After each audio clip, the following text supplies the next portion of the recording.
Hey guys, Nicole here, and welcome back to YouTwoGamerz. Big news just came out today about Microsoft's $68.7 billion buyout of Activision Blizzard, leaving Xbox players like, oh my god, okay, it's happening! Today we're taking a look at what this means and what we should expect now that Microsoft owns Call of Duty, World of Warcraft, and Crash Bandicoot. Yeah, that's right. Welcome to 2022. Be sure to drop a like if you enjoyed the video and subscribe for more news and updates on games coming out this year.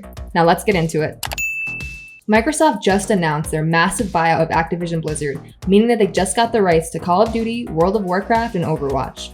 From what it looks like, this will be an all-out cash buyout close to $70 billion. Putting in perspective that Disney acquired both Star Wars and Marvel for under $10 billion, this is a huge figure. It does make sense when considering the amount of studios that Microsoft acquired with this transaction, as this brings the total number of studios under Microsoft to 30. With them acquiring Mojang, the studio behind Minecraft in 2014, and Bethesda, the studio behind Fallout and the Elder Scrolls games, just last year. With Sony and Nintendo really leading the way with console exclusives, a lot of people online are saying that Microsoft is grasping at straws with all these buyouts they're making. But what they need to understand is that Microsoft is a company that goes way past gaming and isn't just competing in that market. In his speech announcing the purchase of Activision and Blizzard, the CEO of Microsoft said that this would be a huge step towards developing a metaverse, one to compete with Facebook, also known as Meta. This metaverse is supposed to be a virtual world unlike anything we've seen before, which to us just means that they haven't seen enough movies about this stuff going wrong. AKA, Ready Player One is real. This news comes after Microsoft announced that they have shut down production on Xbox One units, days after Sony announced that they're going to be making 1 million PlayStation 4s this year to make up for the shortage of PS5s,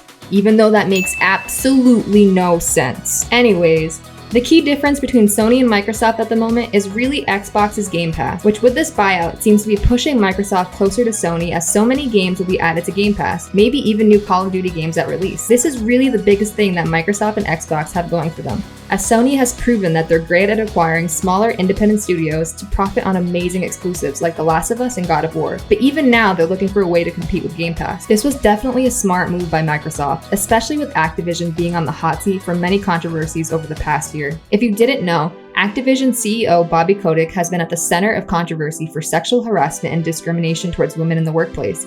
It's been said that the culture at Activision is super discriminating towards women, giving them lower wages than men and even going so far to call it a frat boy environment. This actually caused for a massive drop in Activision stocks by 30% over the past month, which makes it possible that Microsoft leveraged this in order to secure the deal, even with it being $70 billion.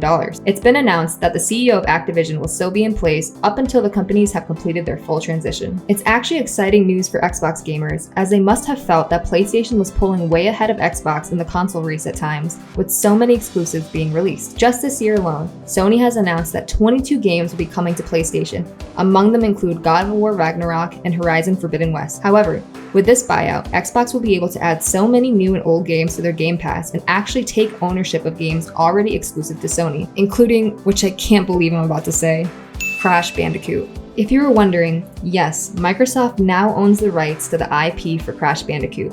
And from what we can tell, we're not entirely sure what this will mean in the near future. Does this mean that we might see Crash Bandicoot games ported and released on Xbox and PC, or at least the next rendition of the game? Only time will tell. It's definitely a huge win for Microsoft in both the gaming world and the bigger metaverse world that they're looking towards, and even a win for Activision as they try to change their company's culture in the light of recent events. More news is rolling in even as we're making this video. So if you enjoyed this video, drop a like below and let us know in the comments if this is something we should be excited for, or if you think Sony is still ahead with all the exclusives coming out just this year. And don't forget to subscribe for more news on Microsoft, Sony, and games coming out this year.